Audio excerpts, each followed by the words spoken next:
सम्मान निधि की किस्त नहीं मिली है और आपका पहले पेमेंट आता था और इस बार आपकी पीएम किसान सम्मान की किस्त होती है वो आपको नहीं मिली है, आपकी किस्त स्टॉप हो चुकी है। दोस्तों जब आप अपना बेनिफिशियरी स्टेटस चेक करना चाह रहे हैं और चेक करते भी हैं तो आपका लैंड सीडिंग नो होता है और लैंड सीडिंग जब नो होता है तब आपकी पीएम किसान सम्मान निधि की जो किस्तें होती हैं वो आपको नहीं मिलेंगी और आपका पैसा होल्ड हो जाएगा और आप तो जब तक आपकी लैंड सीडिंग यस नहीं होगी जब तक आपका पैसा आपके खाते में नहीं पहुंचेगा। दोस्तों लैंड सीडिंग होता क्या है? दोस्तों लैंड सीडिंग एक वो होता है जैसे आपकी ज़मीन है, आप इस चीज़ के लिए पात्र हैं और आपके पास में ज़मीन ली हुई है और अपनी ज़मीन है, खुद की ज़मीन है, तो आपका लैंड सीडिंग यस होना चाहिए। यदि दोस्तों आपका लैंड सीडिंग नो होता है तो इस मामले में यदि आपका लैंड सीडिंग नो होता है तो आपके पास में ज़मीन नील दिखाया जाता है कि आपने ज़मीन बेच दी होगी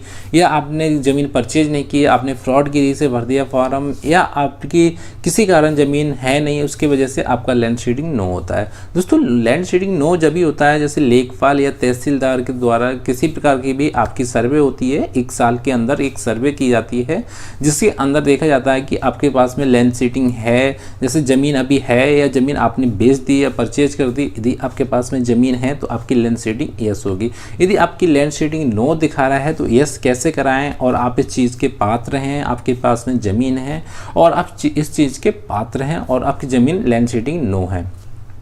दोस्तों यहाँ लैंड सीडिंग नो दिखा रहा है, हम दूसरा एक किसान भाई का फार्म देखेंगे और उसमें लैंड सीडिंग यस देखेंगे। दोस्तों एक जो दूसरा किसान भाई है उनका फार्म देखना, यहाँ से लैंड सीडिंग यस दिखा रहा है और सभी कुछ यहाँ से form record has been accepted दिखा रहा है और यहाँ से पीएमएस जो रिपोर्ट होती है, यहाँ से जो इनका डेटा होता है, यहाँ से इनका डीवीडी माध्यम से इस तारीख को लिंक हुआ था। यहाँ आपको सभी प्रकार का डेटा आपको देखने को मिल जाएगा दोस्तों।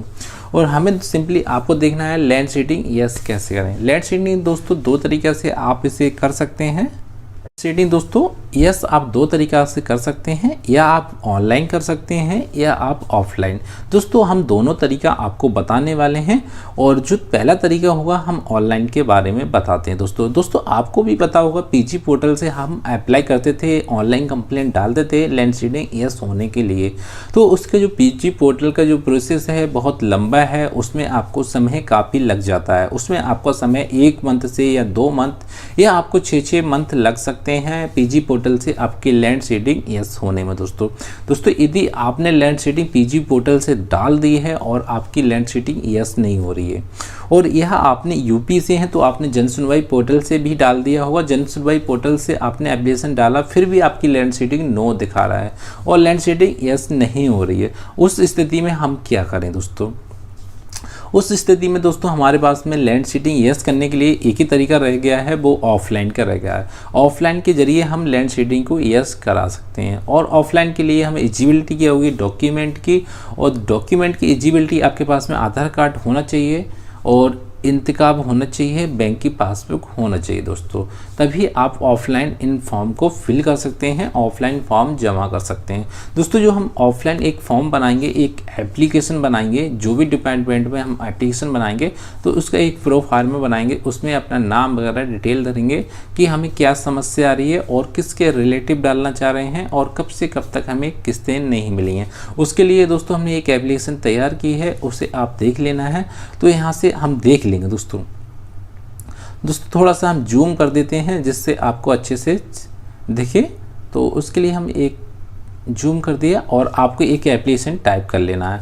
दोस्तों जो एप्लीकेशन आपको टाइप करना है वो आपको सबसे पहले देख लेना है, यहाँ से देख लेंगे सेवा में। दोस्तों जो सेवा में होंगे हम किन के जरिए एप्लीकेशन लगा रहे हैं, दोस्तों हम सेवा में जैसे मान के चलो लेखपाल या तहसीलदार कि इन दोनों जरिए हम लगा रहे हैं। लेखपाल को भी दे सकते हैं आप, तहसीलदार को भी दे सकते हैं, दोनों में से आप किसी को भी दे सकते हैं तो आपका काम जल्द से जल्द हो जाएगा। यहाँ से डालेंगे जो भी तहसील है आपकी, यहाँ से डालेंगे, उसके बाद में जिला चुनेंगे दोस्तों, और जिला चुनने के बाद में आपको यहाँ से विषय डाल देना, जिस विषय में आपको जैसे पीएम किसान सम्मान निधि रिलेटिव है तो आपको डालना पीएम किसान सम्मान निधि योजना का लाभ ना मिलने के संदर्भ में। दोस्तों जो हमें योजना का लाभ नहीं मिल रहा है उसके संदर्भ में, उसके विषय में हम एक एप्लीकेशन दे रहे हैं गवर्नमेंट को, जो भी अधिकारी हैं तहसील या लेखपाल को, उन्हें एक एप्लीकेशन लिखित में दे रहे हैं।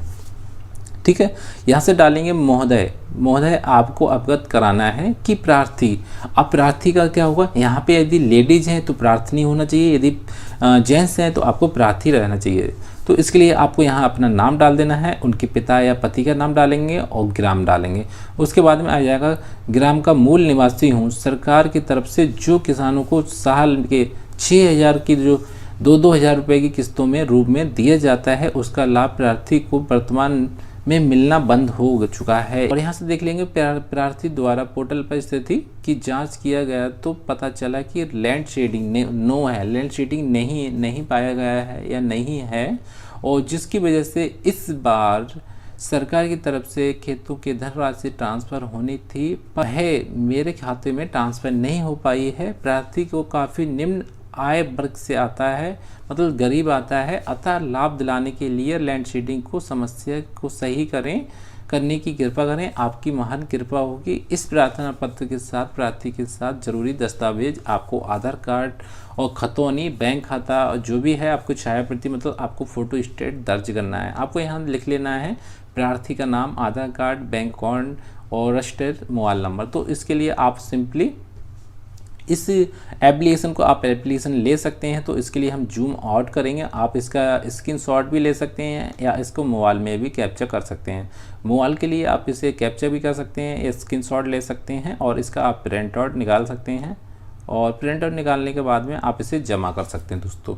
और इसमें आपको डॉक्यूमेंट जो आधार कार्ड होगा, बैंक की किताब होगी और आपका पासबुक होगा, और जो आपको लगाने के बाद में आपको लेखपाल के पास जाना है या आपको तहसीलदार के पास में। दोस्तों यदि आपके पास में जैसे दोनों के पास में जाना है तो आप एक काम करना, 2 सेट बनाना, और आप एक सेट डॉक्यूमेंट का जो होता है वो एक लेखपाल साहब को देना है, और एक आपको सेट जो तहसीलदार होते हैं, तहसील में जो पीएम किसान के रिलेटिव इशू देखते हैं, पीएम किसान का रिलेटिव काम करते हैं, उन्हें सेट देना है।